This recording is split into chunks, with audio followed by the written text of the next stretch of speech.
Ассалаумағалейкум, құрметті көрермендер. Бүгін тағы да өздеріңізбен орта подкаст жобасы. Өздеріңіз білетіндей қазақтың тұлғалары жайында түсірілім екендігі өздеріңізге белгілі.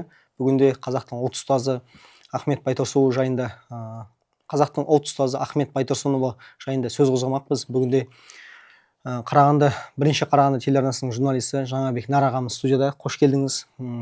Сөз басында да айтып жатырмыз ғой, Ахмет Байтұрсынұлы қазақтың ұлт ұстазы екенін. Ол кісі тек қана жалпы ұстаздығымен қатар, ол кісінің саяси қайраткерлігі ұлтымыздың, халқымыздың дамуы жолында ерекше үлес қосқаны белгілі. Тек қана өзінің саласы, жалпы грамматика саласы немесе қазақ тілінің дамуына ғана емес, тек қана қайраткерлігі мен ұлттың дамуында қазақтың үлкен тұлғаларының қалыптасуына ерекше үлес қосқан айрықша тұлғамыздың бірі.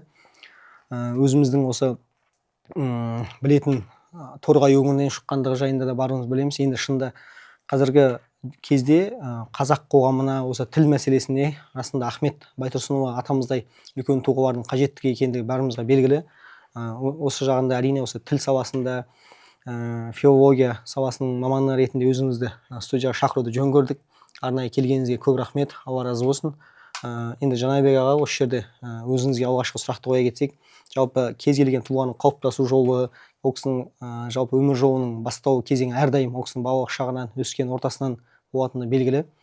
Ахмет атамыз өзінің өлеңдерінде айтады ғой, 13-те жүрегімде оқ тиіп деп, яғни әкесі Байтұрсынның патшалық Ресейдің қуғындауы мен сотталуының барлығы ол кісінің жалпы қалыптасуына әсер еткендігі белгілі. Осы жайында сөздің басын, бісмілласын, ол кісінің жалпы қалыптасу кезеңі, жалпы өмір жайында қозғап кетсек, осы жайында айта кетсеңіз. Ассалаумағалейкум, құрметті көрермен. Ахмет Байтұрсынұлы ұлт ұстаз деп айтады, себебі қазақ тілінің ең бастапқы кітаптарының жарыққа шығуына, қазақ тілі жайындағы еңбектердің жариялануына осы кісі Ахмет атамыз бастап еңбек еткен. Сол кісінің еңбегінің нәтижесінде кейінгі ғалымдар еңбектерін жариялап қазақ тілін зерттеуге көшті. Ахмет Байтұрсынұлы алғаш қазақ тілін зерттеген, түркі жұртының ішінде алғаш қазақ тілін зерттеген Ахмет Байтұрсынұлы екен. Ол кісі қазақ тілін бізде көбіне сол кездегі мәліметтер бойынша көп сөздер араб тілінен, парсы тілінен енген. Одан кейінгі сол кезеңдегі саяси кезеңдерге байланысты Ресейден сөздер еніп жатқан сондықтан осы қазақ тілін тазалау үшін, қазақ тілін өзінің төл сөзін нақтылап беру үшін әдебиет танытқыш, тіл құрал сияқты көптеген қазақ тілінің грамматикалық жалпы ережелерін құрастырып шығарған. Сол кезде бүкіл түркі жұртының еңбектерін қарап шыққанда ешқандай дерек таппаған. Сондықтан бәрін сол кездегі ең алғаш қазақ тілінің жалпы ережелерін нақтылаған осы жазған Ахмет Байтұрсынұлы атамыз деп айтады. Сосын Ахмет Байтұрсынұлы айтты өзі: ал мен жаздым, енді басқа ұлттар өздеріңіз ғалымдарына, енді көпшілігі бір-бірімен араласып жүрген, сіздер енді өздеріңіздің елдеріңіздің кітаптарын жазыңыздар. Міне сіздерге дайын нұсқа керек болса деп. Бұл кісі енді тек қана қазақ жұрты емес, түркі жұртшылығына деген өзінің үндеуі ғой. Расында өзіңіз айтып өткендей, сол кезеңде тек қана қазақ емес, басқа башқұрт болсын, татар ұлттары болсын, әрине татар ұлты әлдеқайда сол кезде оның алдына Гаспаринский деп айтады ғой.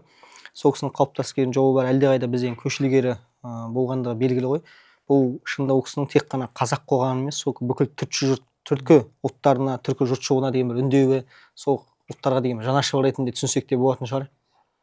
Және Ахмет Байтұрсынұлы, өзі Ахмет Байтұрсынұлы, Міржақып, Алаш арыстарының көпшілігі Ыбырай Алтынсариннің мектебінде оқыған.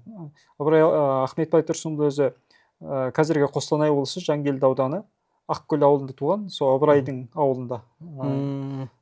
Сол Ыбырай мектебінде Торғай уезіндегі сол кездегі 2 жылдық училищені бітірген. Бұл училище сол Ыбырай Алтынсарин атамыздың салған училищесі. Көптеген сол кездегі ғалымдар, қайраткерлер сол Ыбырайдың мектебіне шыққан. Ыбырай өзі бір жағынан орыстарға бағынып, мен сендердің бүкіл талаптарыңды орындайын деп, мына жақта қазақтың баласын оқыту үшін бүкіл орыстардың қойған талаптарын орындай жүріп, бірақ іштей оларға айтпай қазақтың қаншама ғалым қайраткерлерін тәрбиелеп оқытып шығарған. Ыбырайдың оқытқан шәкірттері жаңағы Ахметтер, басқа ғалымдар кейін осы ізді жалғастырып әкетті. Осы жерде енді өзіңіз айтып жатсыз ғой, қазақ халқының дамуы, білім алу жолында Ыбырай Алтынсарин атамыз жаңағындай қазақ халқына білім бере отырып, бірақ та мына жақта Ресей мемлекетімен де саяси әрекеттер жасауға мәжбүр болды деп, осы жерде енді біздің осыдан 1-2 жыл бұрын да айтылып жүрді, елдің Ыбырай, біздің Ыбырай, сұмырай деген сияқты сөздердің айтуы осы Ыбырай Алтынсарин атамызға айтылған, және ол кісінің жаңағындай шоқынып кетті деген сияқты да кейбір мүмкін қаншалықты тарихи дәлелге лайық екені белгісіз, бірақ осындай сөздер айтылды.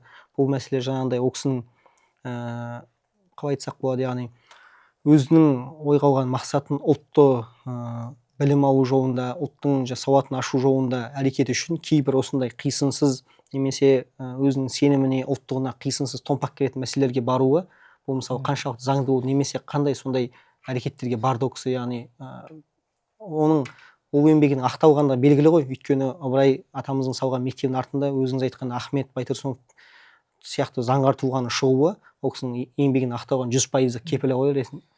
Мынау Қойшығара Салғараұлы тарихшы сол кісі айтады. Мынау совет үкіметі орнаған кезде Қазақстанда қаншама қайраткерлер шықты дейді, топ болып. Ұлт ұсты, жаңа Ахмет, Міржақып, тағы да алаш арыстар болсын, совет үкіметіне қызмет атқарған кісілер болсын, соның бәрі жаңа Ыбырайдың мектебінен өсіп шықты дейді. Ал өзге ұлттарда ондай қайраткерлер болған жоқ дейді, әр саладан. Бізде және де бір сала емес, әр саладан шыққан. Топ болып шықты да, Ресей үкіметі содан қорықты да, содан кейін қырып тастады дейді. Ыбырайдың мектебінің ашқаны бір жақсы жері, ғалымдарды, біздің қайраткерлерді көптеп шығарды, бір жағынан Ресей қорықты да, басқа өзге елдерге ондай қысым жасамаған, қазаққа көбірек қысым жасады, өйткені қазақтың қайраткерлері Ресейге қатты күшті қарсылық білдірді. Қарсы күшті топ болды дейді, сондықтан олардан қорықты дейді. Бұл екінші жағынан, жаңағыда екінші мәселе тудырды дейді. Бірақ сол алаш арыстарының жасап кеткен еңбегін біз қазір жемісін жеп отырмыз, көріп отырмыз.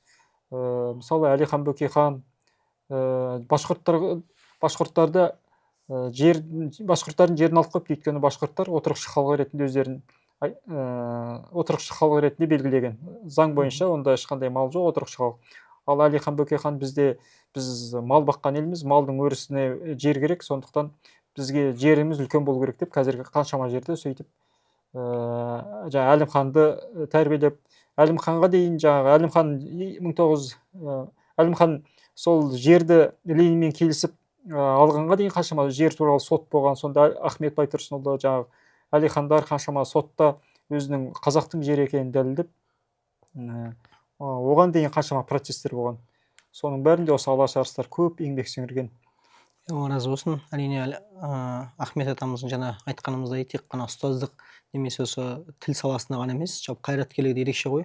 Жаңа сөз басында айтып кеттік қой, ол кісінің қалыптасу жолы, өзіңіз айтып жатқан алғашқы білім негізін сол Ыбырай атамыздың салған негізден басталды деп, ол кісінің жалпы осы тіл саласына ауысуы, немесе осы қазақ ұлтының тілдік мәселені үлкен деңгейде кітап жазуы, жалпы сол қалай басталды, қалай қалыптасты, жалпы ол кісінің осы мәселені қалай көре білді, негізгі қалыптасу жолынан бастасақ, негізі ол кісі жаңағы Ақкөл жерінде, қазіргі Торғай өңірінде дүниеге келді дедік қой. Содан кейінгі жалпы қалыптасу кезеңіне қатысты сол жайында кішігірім бастап қозғасақ, жалпы ол кісінің осы білім жолы және еңбек жолы қалай орын алып басталды? Ахмет Байтұрсынұлы өзі жаңа училищеде оқыды, одан кейін Орынбордағы мұғалімдер мектебін бітірді. Ақтөбе, Қостанай, Қарқаралы өздеріндегі мектептер мен орыс қазақ училищелерінде мұғалімдік қызмет атқарды. Сөйтіп ол жаңағы тіл біліміне дейін қаншама мектептерді көрген, Ресейде оқыған, қазақ еліндегі жаңағы Ыбырай ашқан шағын мектептерде оқыған. Қазақтың өзі оған дейінгі біздегі негізгі молдалардан білім алды ол кездегі. Сол кездегі салт дәстүр, әдебиетті бәрін сөйтіп оқып, сатылап келіп, білім жетілдірді. Және де сол кездегі білімді Ресейдің, басқа да елдердің ғалымдарының еңбектерін оқып, ертедегі біздің түрік ғалымдары, араб ғалымдары, солардың еңбектерін оқып, бізде Махмұд Қашқари, қаншама Қадырғали Жалайри, ол кісілер де тіл туралы қаншама еңбектер жазып кеткен ғой, Мәшһүр Жүсіптер. Сондай елдердің бәрін оқып келіп, сөйтіп тілге келді да. Ал ол кездегі біздің қазақ тілі өте төменгі деңгейде, мүлдем тек халықтың арасында ғана қолданылатын, оның ешқандай ережесі қалыптаспаған, бір не грамматикасы, не милесі, не ештеңесі жоқ. Сондықтан Ахмет Байтұрсынұлы тіл кітабын жазуға мәжбүр болды. Ал ол кездегі мысалы өзге батыс елдері дамып кеткен, батыс елдері машиналар, түрлі техника шығарып жатса, біздің қазақ ол кезде мал бағып қана малдың соңында жүрген. Сондықтан осы қазақтың көзін ашу үшін, осы қазақтың көзін ашу үшін әуелі сөйлейтін тіл ғой, тіл керек болды. Сондықтан тілін ең бірінші тілін бір ізге түсіру керек болды да. Сондықтан әдебиеттанытқыш тіл құрал, басқа да қаншама еңбектер жазды. Сонымен қоса маса деген мысалдар бар. Қаншама қазақтың санасын ояту үшін маса болып шағайын деп осындай еңбектер шығарып жазды. Алла разы болсын. Ол кісінің енді жаңағы шынын айтсақ, бұл тіл саласына мәжбүрліктен барғандығын түсініп отырмыз. Сөзіңізден әрине ол уақыттағы оның алдындағы түрлі саяси жағдаяттар, мемлекетте жоңғар шапқыншылығы, одан кейін Ресей мемлекетімен болған түрлі қақтығыстар біздің шынында үлкен ғылымға, білімге бет бұруға көптеген бет бұруға мүлдем мүмкіндік болған жоқ. Көбінесе осындай үлкен қақтығыс мәселелер орын алды ғой. Осы жердегі шынында осындай мәжбүрлі жағдаятты көргеннен кейінгі Ахмет атамыздың жасаған еңбегінен кейінгі біздің сол кезеңдегі жалпы қандай үлкен бетбұрыс жағдаяттар осы тіл мәселесінде орын алды. Енді біз естіп жатамыз мамандардан Ахмет Байтұрсынұлы атамыздың қазақ тіліне 700-ге жуық сөз енгізгендігі айтылады. Енді былай қарасаңыз, әдетте жаңа тіл үйренуші мамандарға, мысалы өзге тілді үйренемін деген жанға шамамен бір тілде 1000 сөз білу, былай айтқан кезде сол тілде еркін сөйлеуге мүмкіндік береді деп айтады. Соның қасында мысалы 700-ге жуық сөз енгізу, былай айтқанда қазақ тілінің жаңа деңгейге шығарғандығының көрінісі ғой. Ол кісінің бір қандай айрықша осы қазақ тіліне қосқан үлесінде қазіргі кезде біз қолданып жүрген қандай ерекше нәрселері бар, және оның қай жерін жаңғырту бізге қажет етіледі? Ахмет Байтұрсынұлы біз қазір қолданып жүрген зат есім, сын есім, етістік, жалпы қазақ тілінің құрылымын сол кісі жасап кетті. Біз сол құрылымды әлі қазақ тілінің ережесін әлі қолданып жүрміз. Ол қаншама ғасыр өтсін, қазақ тілде тұрған кезде Ахмет Байтұрсынұлының еңбегі қала береді. Өйткені бәрін керемет жасаған Ахмет Байтұрсынұлынан асырып жасау мүмкін емес. Өйткені бәрі дәлме-дәл келіп тұр, қаншама ғасыр өтсе де. Ал бірақ Ахмет Байтұрсынұлы ағылшын әліпбиін қазақ грамматикасына көшіруге қарсы болыпты. Өйткені ағылшын әліпбиі біріншіден бізге ол кезде ағылшындар алыс болды. Яғни қазір латын қарпі ғой, иә? Латын қарпіне. Өйткені ол кездегі бізге алыс болды да, сосын төте жазуды енгізді. Төте жазуды бізде көбіне сол кезде араб әліпбиінен енген бізге керек жоқ әріптер көп болыпты. Сондықтан сол кездегі халықтың тілі өзі арабша оқыған халық, орыс тілінен еніп жатты сол кезде. Ал негізгі халықтың басым бөлігі араб тілінде оқыды да, ал араб тіліндегі келмейтін, қазақ тіліне сәйкес келмейтін әріптерді алып тастады да, сосын төте жазуды енгізді. Сол төте жазумен сол кездегі тіпті Түркияның өзі біздің төте жазуды пайдаланған, Ататүріктің шешімімен Түркияның өзі пайдаланған. Біздің көрші туысқан мемлекеттерде, түрік елдерде осы төте жазуды пайдаланып, содан кейін өздерінің басқа әліпбилерін, басқа кириллицаға одан кейін көше бастады біртіндеп. Негізгі осы көпшілігі Ахмет Байтұрсынұлының төте жазуын үлгі ретінде пайдаланған, оқулық ретінде пайдаланған, білім ашу үшін жаңағы тіл ретінде осы. Өйткені түркі халықтарына біздің қазақ тілі өте ұқсас, сондықтан дайын тұрған дүниені пайдаланған оларды. Енді мысалы қазір осы Алтай қазақтары, Моңғолия, өлге қазақтары барлығы дерлік осы төте жазуды қолданады ғой. Яғни төте жазу бұға дейінгі қазақ жерінде болдаған араб қаріптеріне жаңашылдықтар енгізіп, тілдің жағдайын ыңғайлап, былай айтқанда артықтарын алып шығып реттеп берді ғой, біздің қазіргі қолданысымызға әлдеқайда ыңғайлы қылып. Реформа жасады десек болады ғой. Қазақ алфавитіне реформа жасады. Мүмкін содан кейін жаңағы бізге енді оған дейін Ыбырай Алтынсарин кириллицаны жасады, бірақ кириллица ол кезде қолданысқа көп енбеді, халық қарсы болды, түсінбеді. Ал жаңағы төте жазу халыққа түсінікті болды кішкене. Өйткені бұрын араб тілінен сауатты, бұрын білетін адамдар. Тіпті кезінде негізі Ахмет Байтұрсынұлына қарсы шыққан адамдар болған.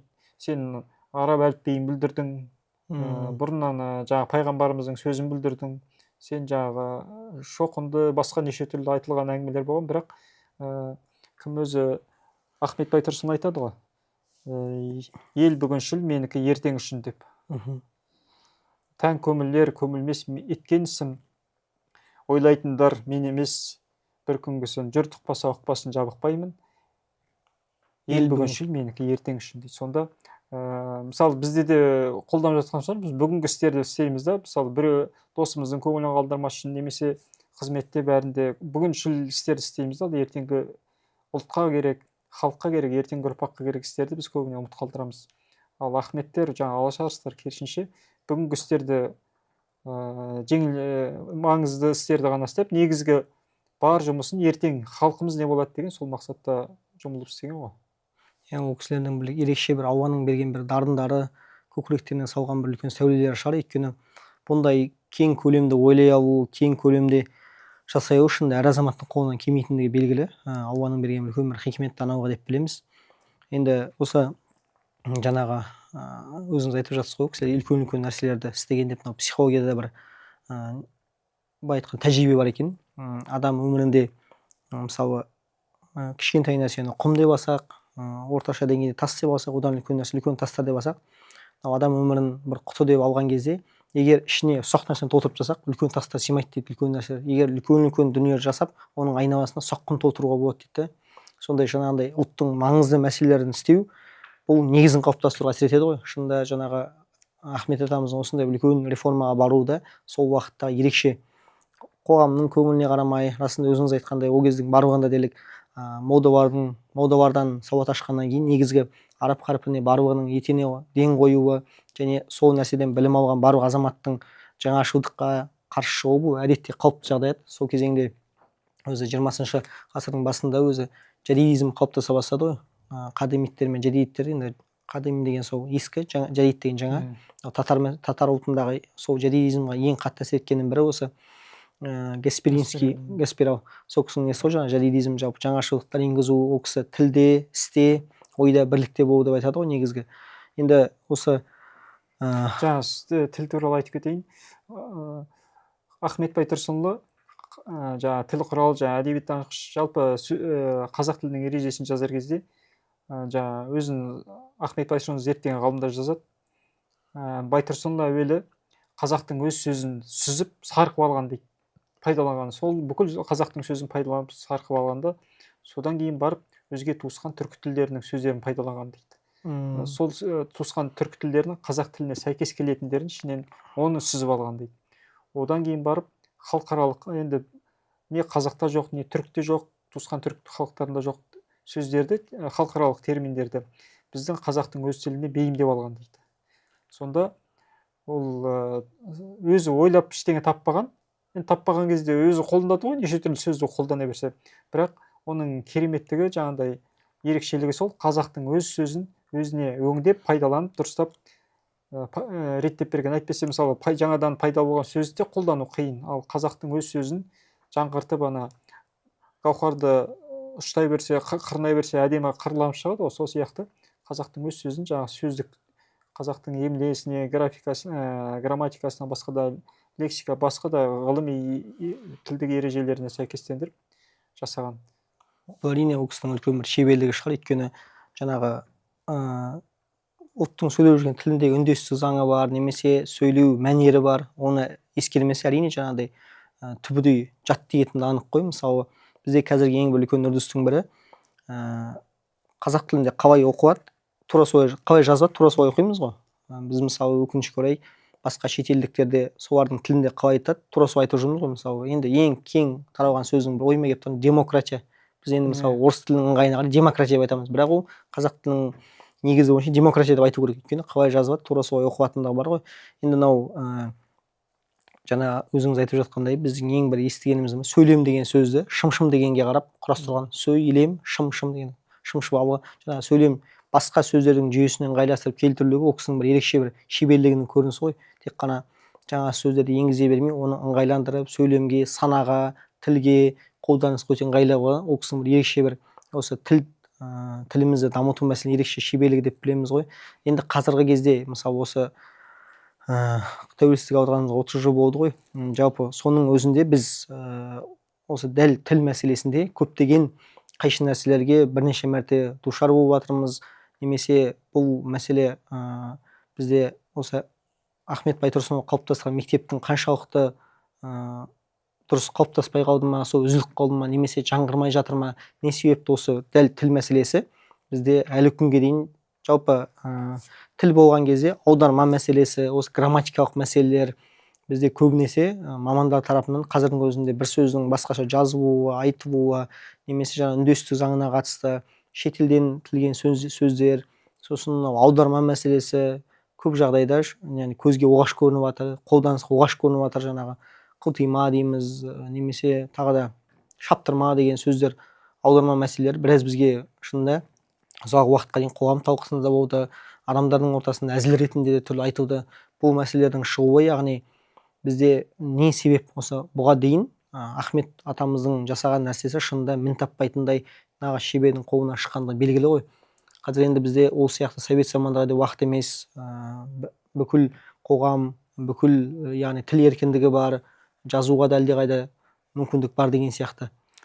Бізде өзі қазақ халқы Жуан Молдағалиевтің мың өліп мың тірілген дейді ғой. Соны қаншама ғасырлардан бері түрлі шапқыншылықтар көрді. Бір өліп мың тірілді. Шапқыншылықтардан кейбір жағдайда аман қалмай ма деген жағдайларда түрлі жағдайлар болған. Сондай жағдайлардан әйтеуір бүгінгі күнге дейін аман есен жетті, Құдайға шүкір. Аллаға шүкір. Ал бірақ Ресейдің біз шапқыншылық жаңағы отарлау бодандығын көрдік, ашаршылықты көрдік, репрессияны көрдік. Содан репрессияда қаншама ғалымдарымыз, Ахмет сияқты қаншама ғалымдарымыз кетіп қалды. Ашаршылық жылдары халықтың жартысынан көбі қырылып қалды. Содан кейін бас көтерерлер, репрессия деген халық қорқып қалды. Енді қазіргі жағдайға дейін де әлі біз экономикалық жағынан, басқа да идеология жағынан, басқа қандай жағдайда болсын, әлі біз тәуелсіздікке, шынайы тәуелсіздікке ету үшін әлі біраз еңбек ету керек. Оған халықтың саны да әсер етеді. Үлкен әлемдегі 9-шы орында тұрып, азғантай халықпен оны игеру, өзге мемлекеттермен дипломатиялық қарым-қатынас орнату, ол да үлкен бір ғылым, үлкен бір мәселе. Ал сөйте тұрып, біз өз тілімізді жаһандық деңгейде мойындату үшін оған да бір үлкен қайраткерлік, оған да бір үлкен еңбектер, сондай бір үлкен жұмыстар жасалу керек. Сосын бізде әлі де, мен өзім жеке ойым, бізде басшылықта әлі совет үкіметінің кадрлары отыр. Ал мынау Балтық елдері совет үкіметінің кадрларын тәуелсіздік алған бетте бірден орнынан алып тастағанда жас кадрлар да келген. Өйткені сендер совет үкіметіне қызмет атқардыңдар, әрі қарай да Ресейге қызмет атқара бересіңдер деген. Енді ол саясаткерлер оны шындығын, қандай жағдайда болғанын айта жатыр, бірақ осындай жағдайлар болып жатыр. Сонан соң бізде әлі де Ресейдің өзге елдерге, қазіргі Украинамен соғысы, сондай бір басқыншы көзқарасы ол да әсер етіп отыр. Бірақ тіл, ағылшын тілінің өзіне күнделікті 1000 сөз еніп, 1000 сөз шығады дейді. Өйткені тіл деген ол тірі организм. Технология дамиды, адам дамиды, қоғам дамиды, соған орай жаңа тіл сөздер пайда болады, немесе кейбір сөздер архаизмге, көне сөздерге кетіп жатады. Пассив сөздер болады, жаңағыдай өлең сөздерді, мысалы мақал мәтелдерде қолдану мүмкін, бірақ көпшілігіміз біле бермейміз. Немесе диалект сөздерде ол көне сөздер қалып қоюы мүмкін кейбір жақтарда. Соның бәрін қазір енді осы бізде Қарағанды облысында техникалық, бізде Қарағанды облысы өндіріс дамыған ғой, сондықтан президент аппаратының тапсырмасымен техникаға байланысты терминдер жасалып басталды. Соған қазір ғалымдар, филолог ғалымдар өндіріс орындарын аралап, ішінде журналистер, блогерлер бар, жаңағыдай термин жасап жатыр, жасауға кірісті. Қазақ тілінің терминдер ғой. Қазақ тілінің терминдерін. Енді техникаға байланысты қазір бізде өндіріс орталығы болғандықтан бізге сол техникалық тілдерді тапсырма берген, пилоттық жоба ретінде Қарағандыда бастап жатыр. Осы енді жемісті егер сәтті жасалса, басқа облыстарға жалғасады. Сонда да айтып жатыр, сендер бөтен сөзді былғамаңдар, тек Ахмет Байтұрсынұлы, Алаш арыстары, бізге дейінгі тіл қайраткерлер жасап кеткен ізбен жасаңыздар. сол үлгімен ғой. сол үлгімен. Бізде осы үлгі шынында мүмкін қолданысқа қазір енді шын айтқанда бізде дәл Ахмет атамыздың заманындай заманға сәйкес келіп тұрған секілдіміз. Ол уақытта да қазақ тіліне белгілі бір деңгейде үлкен реформаға жетіп болды ғой. Дәл қазіргі кезде де осы жаһандану мәселесінде түрлі қазір сонымен қатар әлем бір-біріне жақындап кетті. Телефон арқылы мысалы бір елдің ақпаратын бір мезетте көреміз. Сол кездерде жақсы жаңағындай дұрыс аударма, дұрыс сөз түсінік беру шынында бізге ауадай қажет болып тұр. Осы мәселеде өзіңіз айтқандай шын Ахмет атамыздың үлгісімен қазақ тілінің игіні жата кететін сөздер болса құба-құп деп ойлаймыз мысалы. Жаңағы сосын жаңағы қылтима, енді өң деген сөздер олар мысалы сатириктердің тамаша сондай әзіл-сықақ театрларының авторларының жаңағы еңбектерімен шығып кеткен ғой, сөйтіп халыққа тарап кеткен. Оспанхан Әубәкір өң деп мұзтауды атаған айсбергтерді. Солай шығып кеткенде ол халықтың жаңағыдай көп көретін болғандықтан халықтың арасына солай тарап кетті. Ал бірақ ол ғалымдардың, терминком мамандардың жазған еңбектері емес жасаған. Ал өң деген бұл ешқандай мұзтау емес па негізі қазақ? Ол тек Оспанхан Әубәкіров жаңа сатиралық еңбегінде жазған өң деп. Ың деген әріп басталатын әріп бізде сөйлем жоқ деген, сөз жоқ деген. Содан өң деп атаған. А негізі қазір оны мұзтау деп атап жүр айсбергті. Сонда ол жаңағыдай қылтима болсын, шаптырма болсын, олар жаңағыдай ғалымдардың еңбектері емес, ол тек жаңағыдай сатириктердің кейбір жекелеген адамдардың өздерін ойлап тапқан, сол сахнада бір-екі рет айтылды, содан ел ішіне сөйтіп тарап кетті. Рахмет, разы болсын. Енді осы жерде шында бұл сөздердің тарауы да егер жаңағыдай ресми, нақты, дәйекті аудармалардың болмауынан да шығар белең алып кеткені. Енді осы жерде Ахмет атамыздың бір ерекше еңбегін айтып өтеміз ғой. Тіл мәселесінде қай кезде болсын тілдес осы Ахмет атамыз еске түседі. Ол кісінің Алла рахмын алсын. Енді осы Ахмет атамыздың одан бөлек тіл мәселесімен бөлек жазған газеті, мысалы Қазақ газеті 110 2013 жылы 100 жылдығын атап өтті. Қазіргі осы Қазақ газеті туралы сол жайында қозғай кетсеңіз, Қазақ газетіндегі мәселелер, ол кездегі түрлі осы газет үшін сотталған мәселелер бар. Тіпті өзіміз білетіндей айыппұлын өтеу үшін үлкен көлемде қаражат болып, айыппұл өтеудің орнына ол кісі түрмеге баруды құп көрген. Осы жайында Қазақ газеті жайында ол кісінің ерекше бір із қалдырған мәселесі ғой. Қазақ газетін алғаш ашқан Ахмет Байтұрсынов дейді. Бірақ оны енді әркім әрқалай айтады. Әлихан Бөкейхан өзі түрмеде жүрді, Ресейде жүрді, үй қамақта отырды. Ол кісінің қазақ елінде газет ашуға мүмкіндік болмады да, сол Ахметке тапсырма берген деген. Оны тарихшылар анықтай жатыр нақтылығын. Бірақ Ахмет Байтұрсынұлы мен жаңағы Міржақып Дулатов екеуі газетті жүргізді дейді. Және де сол кездегі халықтың сауатын ашу үшін осы газетті ашты. Ол газетте көпшілік біле бермейтін Европадағы ғылыми төңкерістер, ғылыми үдерістер болып жатқан жаңалықтар, соның бәрін жариялап отырды. Біз қандай ел болу керек, жаңа сол кездегі алашарыстар, әлихандар, ахметтер, біз Жапонияның үлгісін алсақ деді ғой. Сол Жапонияның немесе Американың, немесе Германияның бір жақсы жаңалықтарын осы газет арқылы жариялап, халықтың сауатын ашып отырды. Және де қазақ қандай ел болу керек, бұрынғы дәстүрді қалай жаңғырту керек, заман ыңғайына сай соны қалай қолданамыз, дамытамыз деген сияқты мәселелерді осы газет арқылы көтеріп, халыққа жеткізіп отырды. Газет халықтың көзі, құлағы һәм тілі деген осы Ахметтің сөзі. Соны қазір әлі де қолданып жүр. Газеттің орнына қазір ақпарат құралдарын сол Ахметтің сөзімен айтады. Осы газет арқылы қаншама халық көзін ашты, өздерін дұрыс бағытқа бұрды, өзін дұрыс қоғамға пайдалы адам ретінде сезінді. Өйткені жалғыз газет болды да, ол кездегі басқа газеттер шамалы енді ашылып отырғаны болды, бірақ бұл қазақ газеті сияқты еңбек сіңірген қазаққа басылым аз болды. Біраз көп уақыт, 5 жыл ма сондай жұмыс істеді. Және де сол кезде қазақ байлары газетке айыппұл сала ма, қазақ байлары алып шығып отырған. Ахметті түрмеге жаба ма, қазақ байлары сол газет үшін Ахметтің ақысын төлеп алып шығып отырған. Сондағы қазіргі идеологияға, қазіргі бір пайдалы мәдени салаға байлардың өйтіп қарыз салып жатқан көрмейміз, весе салып жатқан. Ал сол кезде қазақ байлары қандай түрмеге шықса бірден ақысын төлеп алып шығып отырған. Газетке айыппұл салса, қазақ байлары жабылып төлеп отырған.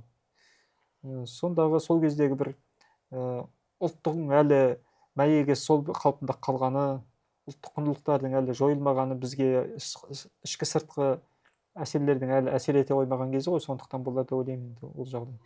Және қазақ газеті жаңа кім Ахметтер, Міржақыптар, Алаш Арыстар, басқа да Әлихандар псевдониммен жазып отырған мақалаларды. Енді мысалы Ахмет өзі газет шығарады, бір газетте бірнеше мақала өзінің атынан шықпау керек қой. Сондықтан сол мақалаларды бірнеше атаумен Бірнеше автордың атынан, бірнеше автордың атынан. Сөйтіп те жаңа елдің ішіндегі айтылған сөздерді қандай жаңалықтар болсын сол газет арқылы беріп, халықтың көзін ашып, сауатын ашып отырған. Енді осы газет мәселесінде жаңа өзіңіз айтқандай, газет халықтың көзі, құлағы һәм тілі деген үлкен бір былай айтқанда ақпарат саласындағы үлкен бір жаңағыдай елдің барлығының беткей ұстар термин ретінде қолданып жатырмыз ғой қазіргі кезде. Осы қазақ газетінде тағы бір біздің естіп таңғалған мәселеміздің бірі, жаңағыдай газеттің сатылуында, төлеуінде ол кісінің үлкен бір тағы менеджерлік қырын көреміз. Жаңағыдай осы қазақ газетінде сол уақыттағы сепараторды, яғни жарнамалап отырған сепаратор сатушыларды, немесе қателеспесем сол уақыттағы жаңа стігу машиналарын жарнамалап отырған, яғни сол жарнамадан түскен қаражатты газеттің қайра дамуына салу үшін. Бұл да енді қазіргі кезде реклама деген, жарнама деген кең белең алып кетті ғой. Қай нәрсе болсын, осы ютубтағы болсын, кез келген әлеуметтік сала, телеарнаның барлығы да дерлік осы жарнама арқылы қаржы тауып, соның әрі қарай қарқындауына үлес қосады. Енді бұл әдеттегенде, бірақ сол уақыттағы ол кісілердің бір ерекше менеджерлік қыры деп білеміз. Жалпы ол кісінің осы тіл мәселесіндегі газеттен бөлек жалпы тағы алаш қозғалысында үлкен қайраткерлігін атап өтпесе болмайды. Ол кісінің осы қазақ халқында ерекше бір қайраткерлігі, және ол кісінің жаңағыдай Ыбырай атамыз қалыптастырған үрдіс бойынша жақсы шәкірттер тәрбиелеуі, жақсы тұлғалардың қалыптасуына ерекше көңіл бөлуі, оларды қалыптастыру, ол да бір қазақ халқына берген бір ерекше, ол кісінің берген бір нығметі деп білеміз. Тек қана тіл саласында болмаса, және сонымен қатар алаш тұлғаларының, Әлихан аталарымыздың бір ғана саламен шектелмей, бірнеше салада ерекше ізін қалдыруы, ол кісілердің бір ұлтқа деген ерекше махаббатының үлгісі. Әрі қазіргі кезде де біз көп айтамыз ғой, осы психолог коучтар да айтып жатыр, заманның дамуына, түрлі салаға бет бұруына байланысты бір адамның бойында 3-4 саланың мамандығын игере білу қажеттігін қазір айтып жатыр ғой. Бұл Әлихан атамыз, осы Міржақып, Ахмет Байтұрсын аталарымыздың бойында сол уақыттың өзінде көрініс тапқандығын білеміз ғой. Енді ол кісінің осы алаш қозғалысындағы ерекше қайраткерлігі, сол уақытта жасаған еңбектері, сол жайында да айта кетсек. Ахмет Байтұрсынның ең бір жасаған еңбегінің бірі Қарқаралы петициясы. Соны ұйымдастырушылардың бірі осы Ахмет Байтұрсынды болған. Ол петицияда Ахмет сол кездегі алаш қайраткерлерінің көпшілігі осы Қарқаралыда қызмет атқарды, мектепте мұғалім болды, сабақ берді. Сөйтіп жүріп 1905 жылы осы Қарқаралыда жүрген кезде Ахмет Байтұрсынұлы қоян жәрмеңкесінде ұйымдастырып, сол кездегі патшаға хат жазған. Ол Қарқаралы петициясы деген атпен тарихта қалды. Онда жаңағы бізде сол кездегі ояздар, орыс үкіметінің шенеуніктері қазақтың жерін тартып алып жатты. Ресей империясының қуғын көрген кедейлер, қарашекпендер деп айтады ғой, казактар, қаншама жағдай болмағандар, патша үкіметі орыстарға Ресей жеріне революция болып кетпесін қарсы шықпас үшін бір жағынан жер жетпегендіктен осы қазақ даласына айдап салып отырды. Олар келіп қазақтардың жерін тартып алды, қарсы шығуға халық қорықты, ертең патша үкіметіне қарсы шыққандай болады. Сондықтан петиция осы жер дауы, халықтың тұрмыс тіршілігі, мал бағу, ол айналып келгенде сол мал да жерге жайылады. Жалпы әмеңгерлік, енді біздің қазақ әмеңгерлік болғанда қазақтың жалпы тұрмыс тіршілігіне байланысты мәселелерді осы петицияда көтерді. Сондағы жер дауындағы ең басты мәселе осы петицияда басталған. Осы алаш қозғалысының бастамасы десек те болады, неге петицияны жазу. Сонда ол кезде алаш деген жоқ, ол кезде жалпы бастап алаш қозғалысының бастауы. Сол кезде қазақ қайраткерлері, осы Әлихан бар, Міржақыптар, қаншама қазақ қайраткерлер осы петицияны жазуға түрткі болды. Сол кездегі оқыған азаматтардың басын қосып петицияға қол қойды. Сөйтіп патша үкіметіне жіберді. Содан кейін барып бізде думаға депутат сайланды. осы мәселелердің бәрін сол петицияда көтерілді. Содан кейін барып қазақтың жағдайы ескеріле бастады. Бірақ содан кейін жаңағы Ахметтер, Әлихандар содан кейін барып патша үкіметінің үнемі қадағалауында болды. Түрмеге, одан кейін түрмеге қамалуына, үнемі айдауда жүруінде бастап қадағалауда болып, содан кейін барып, бірақ ол бір жағынан өздеріне әсер етсе, халықтың дамуына екінші бұл жақсы әсер болды, бастамасы болды десе болады. Жақсы, осы халықаралық петиция шынында біз арқа өңірінде орын алған қазақ тарихында ерекше оқиғалардың бірі ғой. Енді одан кейінгі жағдаяттар қалай өрбіді, алаш қозғалысында ол кісілердің рөлі қандай болды? Енді біз әлеуметтік желілерден кейінгі уақытта видеосы тарады ғой, Ахмет атамыздың түркі ұлттарының маманда тіл, осы қазақ тілі, қазақ халқының атынан түркі мемлекеттердің бас қосуында Әлихан атамыздың болғандығы, ол да бір үлкен саяси қайраткерлігінің көрінісі ғой. Сол жайында жалпы алаш қозғалысындағы оқиғалары, ол кісінің қалай орын алды. Сосын сонымен қатар мынау өзіңіз естігенде боларсыз, бізде Әлихан Ахмет аталарымыз замандастары сол кезде түрлі саяси көзқарастарға байланысты Тұрар Рысқұлов, Мұстафа Шоқай аталарымызда былай айтқан кезде үш партияның немесе үш түрлі саяси жолдарды заманы бірақ үш түрлі саяси жолдарда болды ғой. Осы Әлихан атамызға қатысты немесе Ахмет атамызға қатысты ол кісілердің кейде кере қара адамдар болған деп те насихаттап жатады. Бірақ тарих көрсеткендей кейде Әлихан атамыз бен Тұрар Рысқұловтың бірлесіп осы тіл мәселесінде мәселе қозғағандығы жайында бар. Сол жайында өзіңіздің ойыңыз қалай? Негізі Тұрар Рысқұлов аталарымыздың да қазақ халқына ерекше еңбек сіңірген тұлға. Әлихан атамыз бен Ахмет атамыз айдалған кезде Сталинге де ол кісілер ақтау туралы хат жазды. Сондай оқиғалары бар. Негізі бұл мәселе қалай ел арасында қазір кейде екіге бөлінушілік те көрінеді. Яғни Тұрар аталарымыз бұл күндерге қарсы болған, немесе әрине саяси жол, саяси бағыт болғаннан кейін түрлі саясат болған ақиқат қой. Бірақ қаншалықты бұл кісілер жаңағыдай жағдаяттар орын алды дегендей. Ахмет Байтұрсынұлы, Әлихан бастаған алаш арыстары қазақ мемлекеті жеке мемлекет болсын деді. Ал Мұстафа Шоқай, Мұхамеджан Тынышпаев, Тұрар Рысқұлов бастаған қайраткерлер, ол Тұрар Рысқұлов кейінде келді ғой, сәкендер, бұлар алғаш бастады. Олар Түркістан мемлекетін құрсақ деді. Ал мынау үшінші лек, одан кейінгі ол кездегі енді алаш арыстарында құртып жіберді. Одан кейін Түркістан легионында, Түркістан үкіметі де ол да болмады. Содан кейін Тұрар сәкендер, одан кейін Совет үкіметіне қызмет атқарды.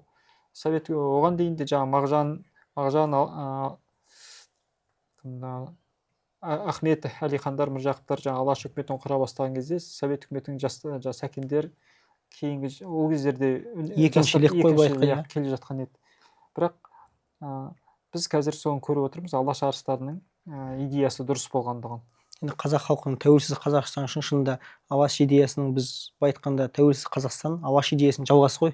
Қазір жер территория тұрғысынан алған кезде, идеология тұрғысынан алған кезде, егер біз сол кезде мысалы Совет үкімет қолданған кезде біз Совет үкіметінің құрамында болып та көрдік, қазақ халқы үшін қандай бір үлкен қасіретті жылдар болған.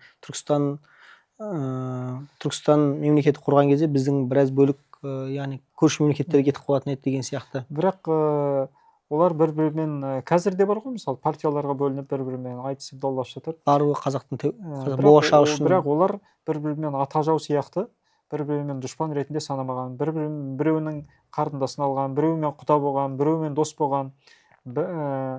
Мысалы Тұрар мен Мұхамеджан Тынышпаев Түркістан үкіметінің Мұстафа Шоқай бәрі бірге болды. Мұстафа Шоқай мен Әлихан бір-бірімен хат алмасып тұрған. Әміре Францияға барған кезде Мұстафа Шоқайға хат жазып жүріп, содан кейін әміренің соңына Әлиханға хат жазып жүріп, содан әміренің соңына түсіп, ақыры Совет үкіметі өлтіреді дейді тарихта. Сонда егер бір-біріне дұшпан болса, өйтіп хат алмаспас еді ғой. Сәкен мен Мағжан бір-біріне қарсы болғаннан кейін Мағжан түрмеден келген кезде Сәкен оның қызметке тұруына, күн көрісіне қатты көмектескен. Олар біз қазір айтып жүргендей бір-бірімен мылтық алып кәдімгідей бір-бірін атуға дейін бармаған, бірақ саяси көзқарастар қарама-қайшылы болғанмен бірін-бірі жамандыққа қимаған, жамандыққа бармаған, өйтіп қайта керісінше бір-бірін қолдап отырған. Сәкен Сейфуллин Ахмет Байтұрсыновты қазақтың данышпан қайраткері деп, оның мерейтойын өткізуге атсалысқан. ондай бір-бірімен қарама-қайшы көзқарастар, кез келген адам өзінің жеке көзқарасы болады ғой, бірақ бір-бірін қайта керісінше қолдап көмектесіп отырған ұлт ретінде қалыптасуына. Кейбір адамдар айтады, мысалы, ол кезде алаш үкіметі бәрібір совет үкіметі оны құрғызбас еді.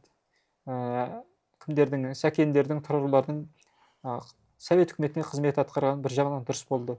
Сол арқылы қазақты сақтап қалды, халықты сақтап қалды, халықтың мәдениетін, жалпы оқу білімін, жалпы халықты сақтап қалуына сол сәкен тұрарлар қызмет атқарды дейді. Оны да сол деңгейден көзқарасымен қарап түсіну керек деп ойлаймын. Рахмет, Алла разы болсын. Енді өзіңізге бір жеке сұрақ қойсақ, осы Ахмет Байтұрсынұлы атамыздың қай бір нақыл сөзі немесе қай бір өнегелесі сіздің өміріңізде орын алып, немесе өзіңіз даңғыл жол ретінде қолданасыз, немесе біздерге, жастарға, қалыптасушы тіл жанашырларына қай мәселесін үлгі ретінде, насихат ретінде айтар едіңіз? Енді ол кісінің қай ісі, қай өнегесі болсын да, қай жағынан алып қарасақ та бізге өнеге ғой. Осы біздің осы жобаны шығарудағы бір мақсатымыздың біреуі де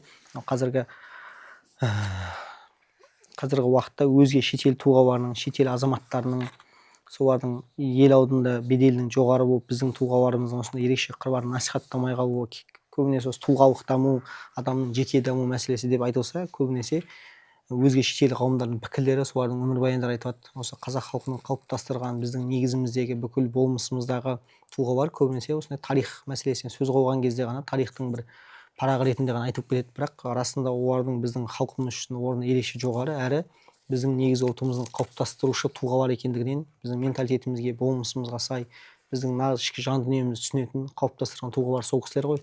Осы Ахмет атамыз жайында өзіңіздің бір ерекше осындай ол кісі жайлы ерекше ойыңыз немесе болмысыңыз, қай нәрсесін насихаттайсыз, қай нәрсесін бойыңыздан көрінгенін жастардың қалайсыз? Қазір мысалы біз жастарды көреміз, шетелден оқып келіп жатады, батыстан оқып келген жаңа азаматтар батысшыл, шығыстан оқып келген азаматтар шығысшыл болып кетеді. Түпкі стержень дейді ғой, түпкі өзегі қазақтығынан айырылып қалған азаматтар бар. Америкадан оқып келді ма, Американың саясатын сол жақты мақтайды, өз ұлтын менсінбей жатады көпшілігі. Ал өзі қайдан шықты, өзі түп негізі қайда, онысын көп ескере бермейді. Сосын уақыт өткен соң барып, басқа елдердің жаңа өзі мақтап жүрген елінің кейбір кемшіліктерін көріп, жасы келе бастаған кезде ойланады, ол кезде мүмкін кеш болып қалуы мүмкін. Ал Ахметтердің атқарған істері осы ұлт үшін, ертеңім үшін, жаңа ел бүгіншіл, менікі ертең үшін деген халық үшін қызмет атқарды. Сол үшін жанын қиды, сол үшін сотталды, айдауда жүрді, қаншама қиындық қыстау көрді, бірақ елдің ертеңі үшін мойымады, соның бәріне төзді, көнді. Сәкеннің айтатынды сол үшін құл болды, ел үшін, халық үшін қаншама қиындық көрді, бірақ ұлтын сатпады, ұлт үшін қызмет атқарды. Мағжанның жасай берсең қолдарынан келгенін дейтін бар ғой, өлең бар. Не қылса да алаш үшін көргенім, маған атақ, ұлтым үшін өлгенім. Мен өлсем де алаш өлмес, көркейер, жасай берсең қолдарынан келгені. Осы сол кезде сол Мағжан алаш арыстарының сөзі болған ғой, атқарған істері. Осы Ахметтердің істері сол. Сөз қызмет атқарған секілді ғой, сондай негізі жалпы идеологиясы ақын ретінде сол алаш арыстарының істерін дәріптеп отырған. Сол не істесе де маған істей беріңдер, менің ісімді өлтіре алмайсыңдар деген. Өйткені ол менің ісім ертеңгі ұрпаққа керек. Бүгін мойындамайтын шығар, бүгін қарсы қиындықтар көретін шығар, бірақ ертеңгі еткен ісім ертеңге қалады, ертеңгі ұрпаққа қалады. Менің ісімді сол ұрпақ жалғастырады деген. Кімнің Жайық Бектұровтың еңбегінде жазады, кім Мұхтар Әуезов пен Әлімхан Ермекке оларды да айдауға, атуға жіберуі мүмкін еді дейді. Сол кезде түрмеде болған кезде Ахмет Байтұрсынов айтқан дейді: сендер тірі қалыңдар, сендер жассыңдар. Біз қазір совет үкіметін мойындағанымен біздің жасаған істеріміз атқарылып кетті. Енді бізді ол атқарған істерімізді үкімет кері қайтармайды, бізді енді кешірмейді. Ал сендерді кешіреді, әлі сендердің ондай біз сияқты совет үкіметіне қарсы шыққан жоқсыңдар, әлі жассыңдар. Сол кезде Мұхтар Әуезов жоқ, біз бармаймыз дегенде, біздің идеямызды кім жалғастырар, сендер болсыңдар.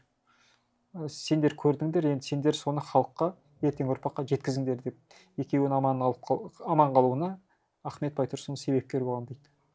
сонда өздері кетіп бара жатыр, біздің идеямыз қалсын, халыққа жетсін деген мақсатта екеуін біз өле берейік, сендер жеткізіңдер деп айтқан дейді. Сонда ертеңгі ұрпақты ойлап тұр ғой, өздері жаңағы атылайын деп тұр, кетіп бара жатыр. Сонда жаңа екеуін алып аман қалуына себепкер болған дейді. Ал сол әлихандардың мұхтарлардың жазған еңбегімен жазған болғанда сол кісілердің еңбектерінің сақталуына әсер етті, үлес қосты, бүгінгі ұрпаққа жетті. Сондықтан әлихандар, жаңағы ахметтер ұлтқа қызмет етті, өздерін ұлттан төмен санады, ұлтты жоғары қойды, халқын жоғары қойды.